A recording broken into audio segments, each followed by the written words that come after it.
할렐루야. 여러분 반갑습니다. 주님의 이름으로 문안드립니다. 우리의 만남을 인도하신 하나님께 감사와 찬양을 올려드립니다. 예전에 우리 어르신들이 결혼할 때의 스토리들을 들어보면 요즘 관점으로는 도저히 이해가 안 되는 일들이 많이 있었습니다. 앞으로 한평생을 같이 살아갈 배우자인데 얼굴 한번 보지 못하고 결혼식 날 첫날 밤에야 얼굴을 처음 보는 그런 일들이 있었다는 겁니다. 그저 부모님이 정해주셨기 때문에 때로는 중매장이의 말만 듣고 그렇게 믿고 자신의 인생을 걸었던 겁니다. 그래서 결혼을 하고 나면 속았다 이렇게 이야기하는 분들이 많이 있었습니다. 하도 뼈대 있는 집안이라고 자랑을 해서 기가 죽어서 시집을 가보았더니 뼈대는커녕 족보도 제대로 없는 그런 쌍놈 집안이었더라 이러는 사람도 있고요. 집에 전답과 재산이 많아서 그 집에 시집 가면 먹고 살 걱정은 안 해도 된다 이 이야기를 들었는데 가보니까 찢어지게 가난하더라 이런 사람도 있었습니다. 어떤 사람은 식구가 단촐한 집안의 둘째 아들이라고 들었는데 가보니까 맏아들로 줄줄이 제사를 모셔야 되는 집안이었고 가보니 시동생 시누이들이 줄줄이 서 있는 그런 집안이었더라 이런 사람도 있었습니다. 그런데 신기하게도 그렇게 속아서 결혼을 했는데 참 잘도 살았습니다. 결혼해서 속았다는 것 알았지만 어쩌하겠습니까? 서로 맞추며 살아야죠. 그렇게 살다 보니 정도 들고 사랑도 하고 또 애도 잘 낳고 그리고 한 가정을 꾸려서 행복하게 살아왔습니다. 이러한 일들을 보면 어떻게 만났느냐, 어떻게 결혼하게 되었느냐도 중요하지만 더 중요한 것은 어떻게 함께 살아가느냐 하는 것이 더 중요한 것 같습니다. 저는 오늘 여러분과 저와의 만남을 생각하면서 혹시 이런 만남은 아닐까 하는 생각을 해보았습니다. 저를 소개해 주신 분이나 또 청빙위원분들이 저에 대해서 여러분들에게 뭐라고 소개를 했는지는 모르겠습니다. 혹시 인물이 참 좋대더라, 뼈대 있는 집안이라더라, 또 가지고 있는 미천이 많다더라 이렇게 이야기를 했는지 모릅니다. 그러나 여러분 속으신 겁니다. 저도 이제 곧 제 본색을 드러낼 것이고 그리고 그때가 되면 원래 저런 사람이었나 생각이 될 때도 있을 겁니다. 그러나 이제 어쩌겠습니까? 맞춰 살아야죠. 잘 살아야죠. 여러분들이 저를 청빙했으니까 잘 받아주셔야죠. 저도 이제 돌아갈 데가 없습니다. 이미 그쪽에 사임을 하고 왔고 여러분들이 나가라 하시면 그냥 길바닥에나 앉아야 되는 처지입니다. 저는 저와 명륜중앙교회를 연결해 주신 중매쟁이가 우리 하나님이신 줄로 믿습니다. 그래서 소망이 있습니다. 때로는 저도 여러분들에게 속았다 하는 생각이 들지 모르겠습니다. 그리고 여러분들도 저에 대해서 속았다 하는 생각이 들지 모르겠습니다. 그러나 우리의 모든 것들을 다 아시는 하나님께서 우리를 중매시켜 주셨습니다. 그리고 가장 좋은 짝으로 맺어 주셨습니다. 이제 하나님의 은혜 가운데 잘 살면 되는 것입니다. 그렇게 될 줄로 믿습니다. 제가 부임 설교를 어떤 말씀으로 함께 나눌까 여러 날 동안 고민을 했습니다. 그러다가 함께 나누고 싶은 말씀을 하나님께서 저에게 주셨습니다. 오늘 읽은 말씀은 우리가 익히 잘 알고 있는 본문입니다. 하나님께서 선지자 에스겔을 환상 중에 한 골짜기로 데리고 가셨습니다. 그곳에서 에스겔이 본 것은 골짜기에 널브러져 있는 뼈 무덤들이었습니다. 하나님께서 그 뼈 사이에 사방 둘러보라고 해서 더 가까이 내려가 보았더니 골짜기 지면에 뼈가 심이 많았고 아주 말라 있었다라고 기록을 합니다. 오늘 본문을 잘 보면 이 뼈에 대해서 묘사한 것들이 몇 가지 있습니다. 골짜기에 뼈가 가득했다 그랬고 사방에 널려 있었다 그랬고 그 뼈들이 심이 많았다 그랬고 그 뼈들의 상태는 아주 말랐다고 했습니다. 이러한 표현들을 반복해서 말씀하신 이유는 지금 그 뼈들의 상황이 얼마나 절망적이고 그 절망적인 상황이 오랫동안 지속되어 왔는가를 보여주기 위함입니다. 뼈는 이미 죽은 자들의 남아있는 마지막 것들입니다. 살리기에는 늦어 보입니다. 사방에 많이 있었다는 이야기는 이 문제가 개인의 지엽적인 부분적인 문제가 아니라 전체적인 문제라는 것을 보여주는 겁니다. 그리고 아주 말랐다는 것은 이제 그곳에서 그 어떤 소망도 찾아보기 힘들다는 것입니다. 이런 상황에서 하나님은 에스겔에게 물으십니다. 3절에 보면 인자야, 이 뼈들이 능히 살 수 있겠느냐? 여러분이 질문을 받으면 뭐라고 대답을 해야 될까요? 예, 살 수 있죠. 이렇게 대답을 해야 될까요? 아니요. 이제는 늦었습니다. 어떻게 저게 살아날 수 있습니까? 이렇게 대답을 해야 될까요? 에스겔은 이러한 질문에 주 여호와여 주께서 아시나이다 이렇게 고백을 했습니다. 이 대답은 하나님의 전지하심을 인정하고 고백하는 믿음의 고백 같지만 사실은 자신의 믿음 없음을 감추고 하나님의 질문에 대답을 회피하고자 하는 의도의 대답입니다. 상식적으로 보면 불가능한 일입니다. 100번 양보해서 지금 막 숨이 꼴딱꼴딱 넘어가는 사람 같으면야 이 사람이 살겠느냐 그러면 살 수도 있겠지요 라고 말하겠죠. 그러나 이미 죽은 지 오래되었고 그 시신은 백골화 상태가 되어서 마른 뼈밖에는 남아있지 않습니다. 이 뼈가 다시 살아날 수 있다고 하는 것은 불가능한 일입니다. 그런데 하나님께서 물으셨습니다. 이 뼈들이 능히 살 수 있겠느냐? 자신의 생각과 믿음으로는 도저히 살 수 없을 것 같은데 하나님께서 물어보시니 뭐라고 대답하기가 난처해서 주께서 아시나이다라고 변명처럼 대답을 한 겁니다. 우리는 하나님께서 왜 에스겔에게 이런 질문을 하셨는지를 생각해 볼 필요가 있습니다. 오늘 본문 11절 말씀에 보면 또 내게 이르시되 인자야 이 뼈들은 이스라엘 온 족속이라 그들이 이르기를 우리의 뼈들이 말랐고 우리의 소망이 없어졌으니 우리는 다 멸절되었다 하느니라 기록하고 있습니다. 이 마른 뼈들이 이스라엘 온 족속이라는 겁니다. 그리고 그들이 스스로 생각하기를 우리의 뼈들은 말랐고 소망이 없어졌으니 우리는 다 멸절되었다 낙심하고 절망하고 있었다는 겁니다.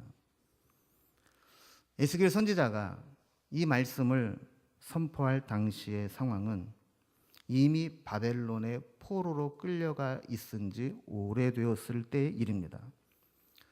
처음에 북이스라엘과 남유다가 망하기 전에 예레미야 선지자를 비롯해서 많은 하나님의 종들이 너희들이 하나님께로 돌아오지 않으면 이방인들에게 망하게 될 것이고 그리고 멀리 타국의 포로로 끌려가게 될 것이다라는 것을 예언으로 말씀해 주셨습니다.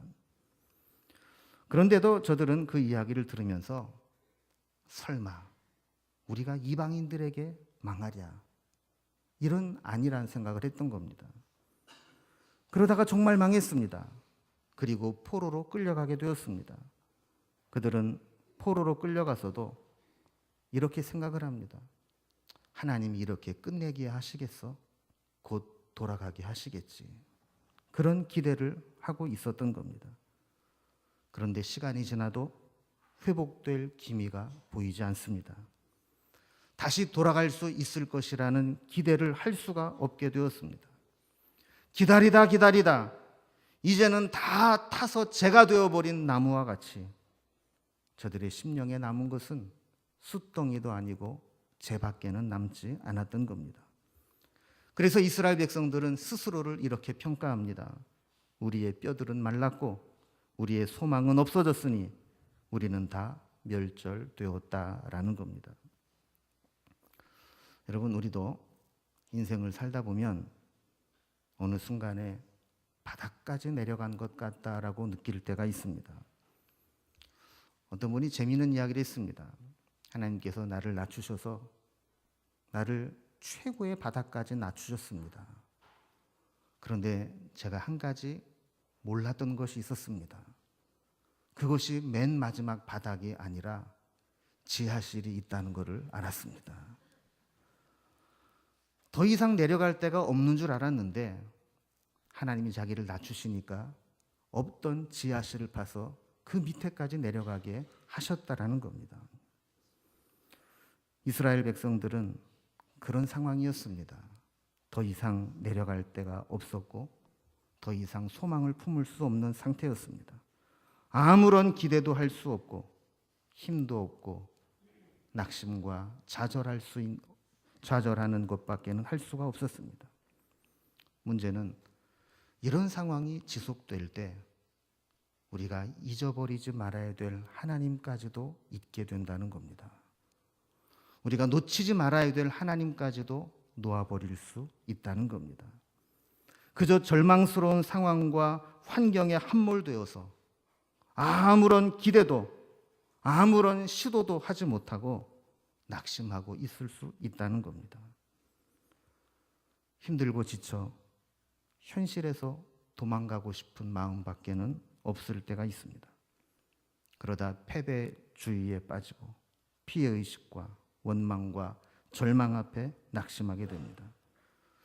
이런 상황에서 하나님은 인자야, 이 뼈들이 능히 살 수 있느냐라고 물으시면서 죽은 영혼, 잠자는 영혼을 깨우십니다.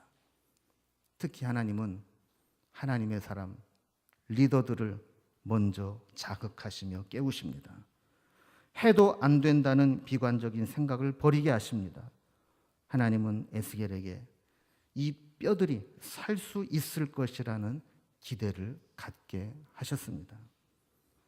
여러분에게 마른 뼈와 같은 상황은 무엇입니까?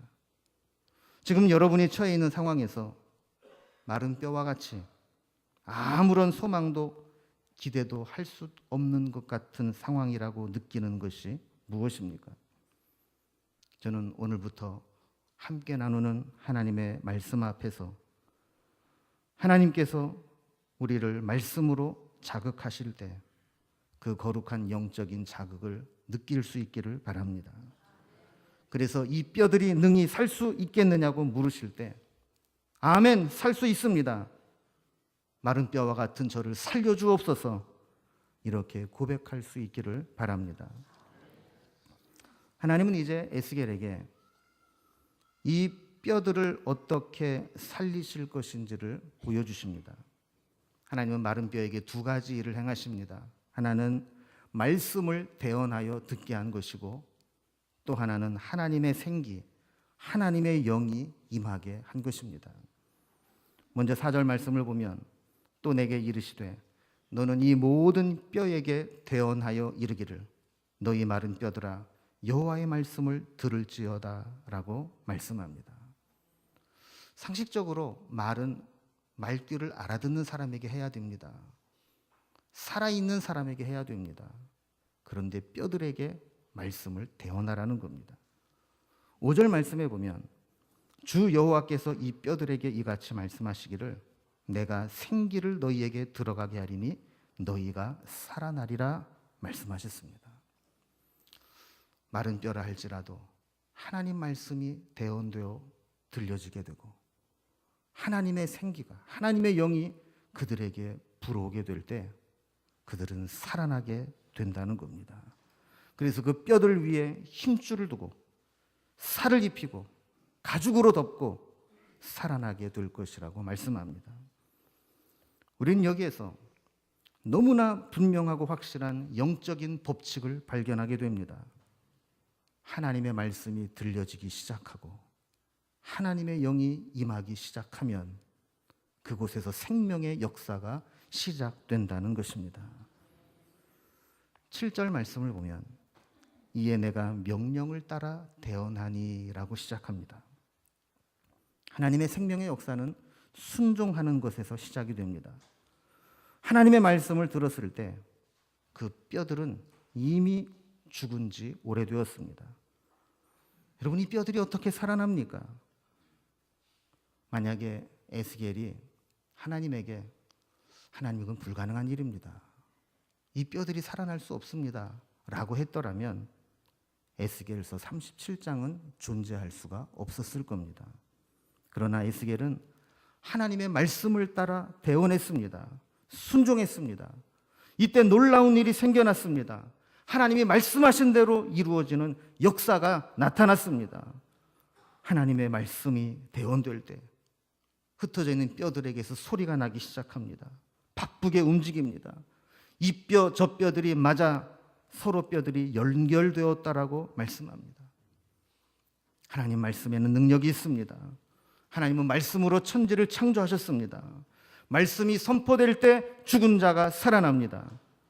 이 뼈들에게 말씀이 대언될 때 여기저기에서 소리가 나고 움직이기 시작합니다. 여기저기 흩어져 널브러져 있던 이 뼈 저 뼈들이 자기 원래 자리를 찾아가게 됩니다. 그리고 연결되기 시작합니다. 여러분, 말씀을 듣고 말씀에 반응하는 사람은 아무렇게나 살지 않습니다. 무질서하게 소모적인 인생을 허비하지 않습니다. 자기가 있어야 될 자리에 서 있게 됩니다. 그리고 자기가 해야 될 일을 하게 됩니다. 말씀이 대언될 때 그 뼈에 힘줄이 생기고 살이 오르고 가죽이 덮이는 것처럼 잃어버렸던 것, 사라졌던 것 하나하나가 회복되기 시작합니다.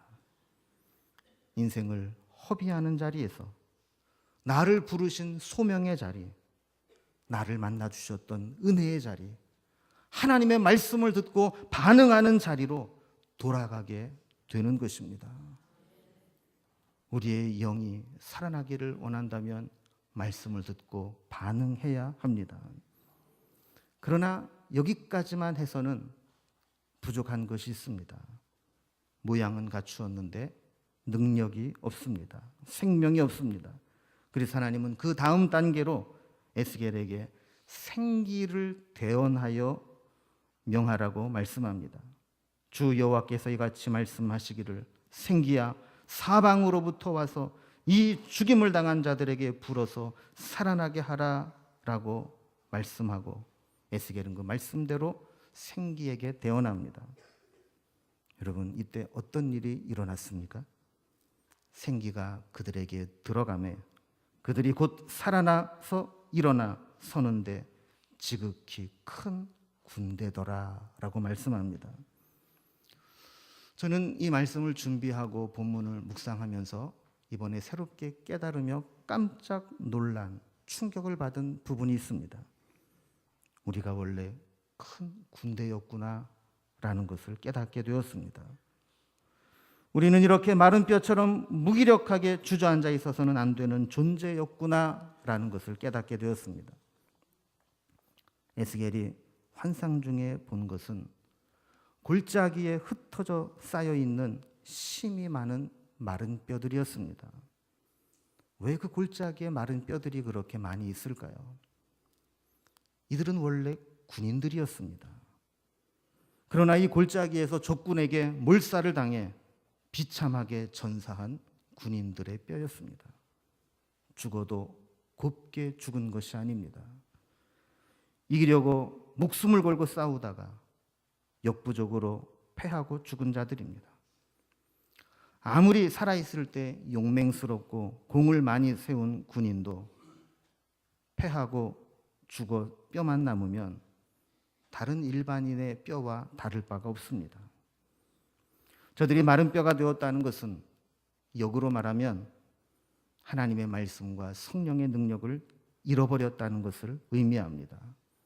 그러나 오늘 본문에서 다시 에스겔을 통해 말씀이 대언되고 성령이 임하게 될 때 저들은 용맹스러운 군인들로 거듭나게 된 것입니다.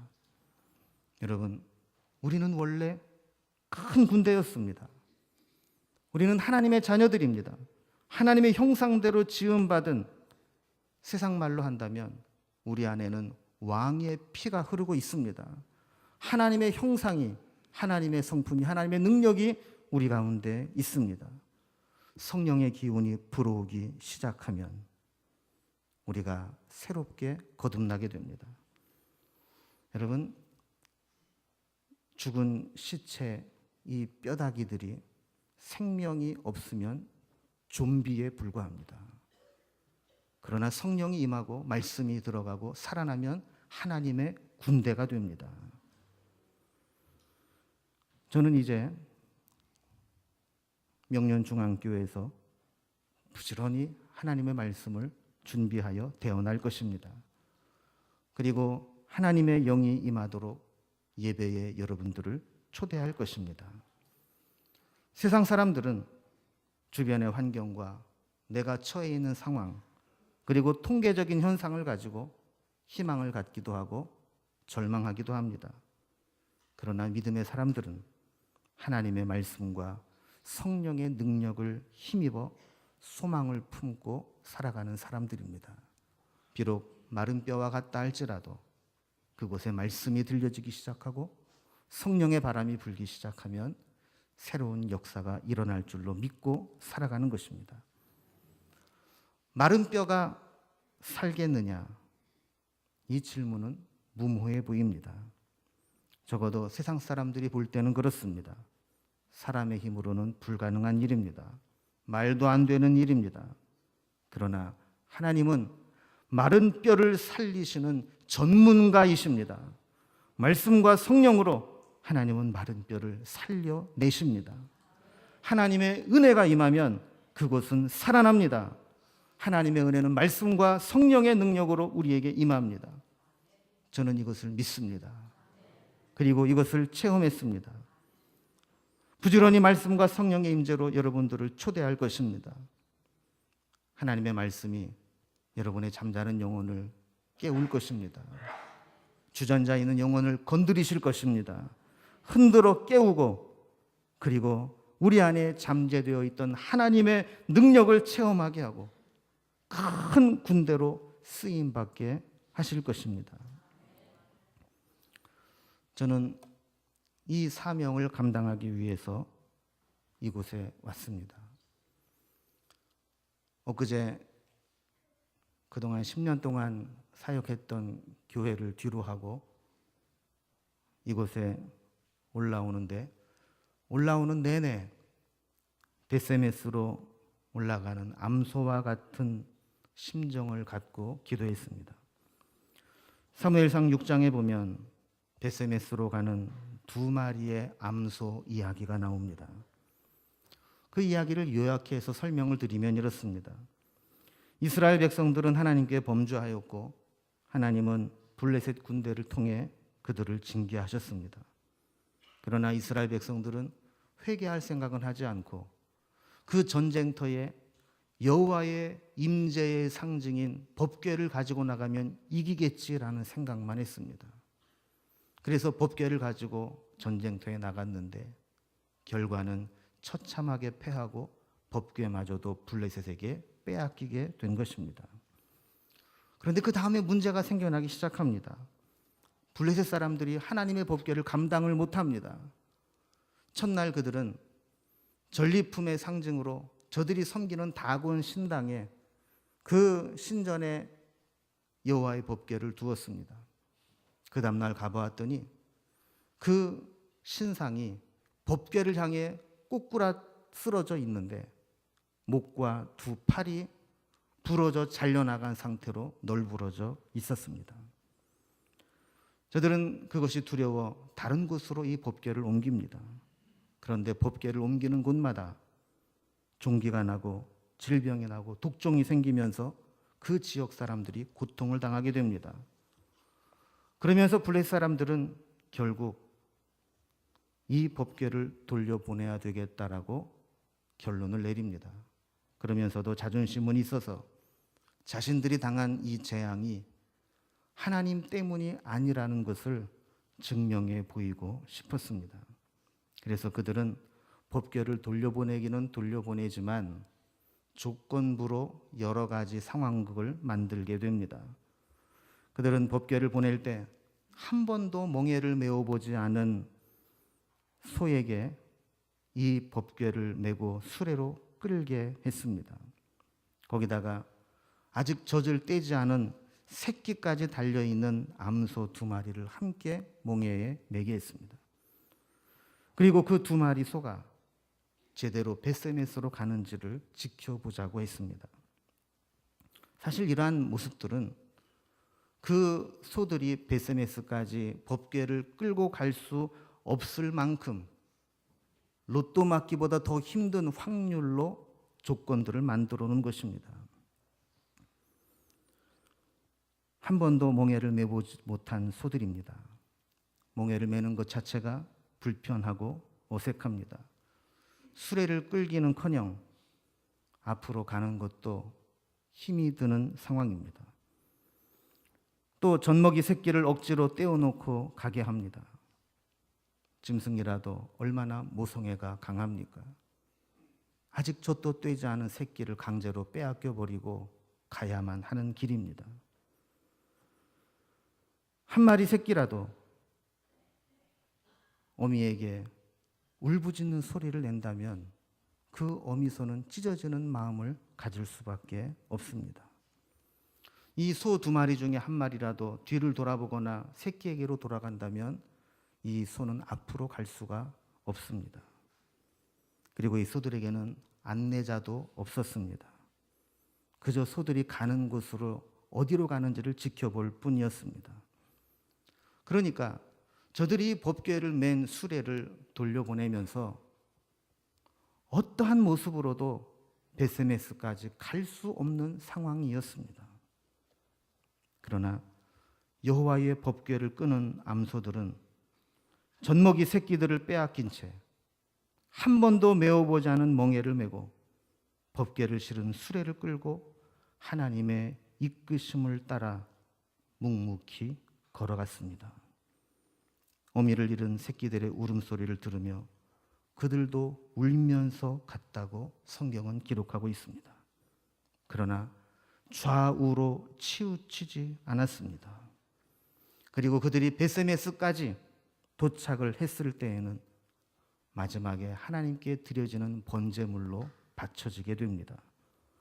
벳세메스 백성들은 이 법궤를 끌고 온 소들을 함부로 쓸 수 없어서 그 소를 잡아 하나님 앞에 번제로 드렸던 것입니다.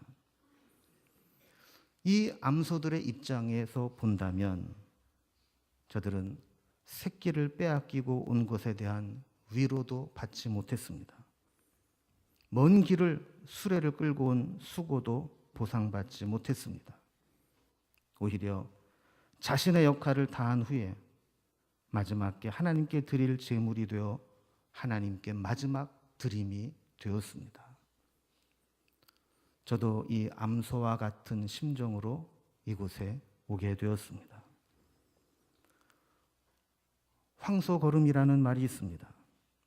비록 느리기는 하지만 자신이 가야 할 길을 착실하게 꾸준히 걸어가면 결국에는 목적지에 이르게 된다는 말입니다.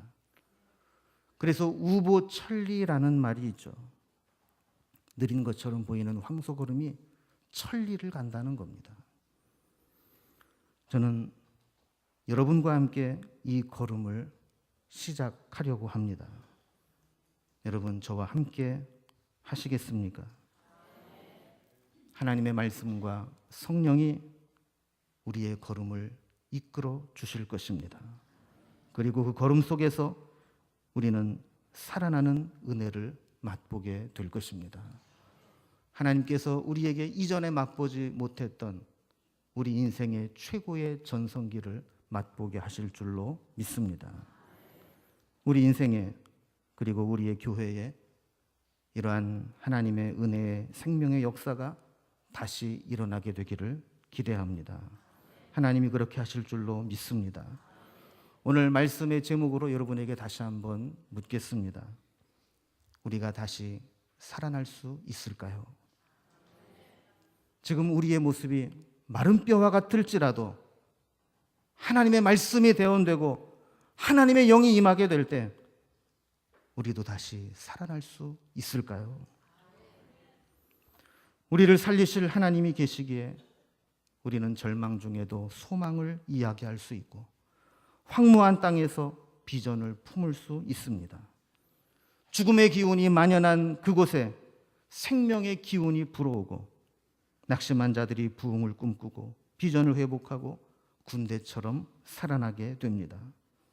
이 은혜가 우리 교회에 그리고 우리 교회 성도님들의 가정에 나타나기를 주님의 이름으로 축원합니다. 기도하겠습니다.